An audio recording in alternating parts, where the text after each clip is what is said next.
Assalamualaikum, bersama saya Nur Afifah Fatia, wartawan Sport TV. Segalanya on the spot. Pada minggu ini berlangsungnya Minggu Panitia Pendidikan Muzik dan Minggu Kesedaran Autism. Mari kita saksikan liputan yang telah kami sediakan. Awak murid perdana, kalau buat perangai juga lebih teruk dari murid-murid kelas.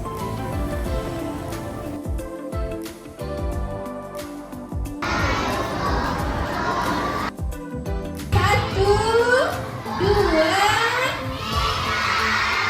okey, tepuk tangan.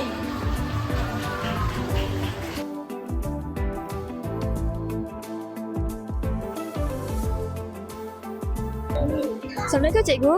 Sempena Minggu Panitia Muzik, boleh tak cikgu Wani terangkan aktiviti yang akan dilaksanakan sepanjang minggu ini? Okay, terima kasih Afifah. So sepanjang Minggu Panitia Pendidikan Muzik kita ada laksanakan banyak sangat program. So antaranya yang paling besar adalah Gegar Raya Karaoke, TikTok Challenge Raya yang mana murid-murid dah laksanakan pun dekat rumah.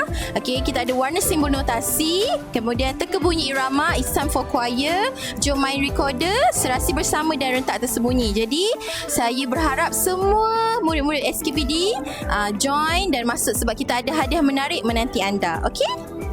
Terima kasih cikgu. Assalamualaikum cikgu. Pada minggu ini juga adalah Minggu Autism.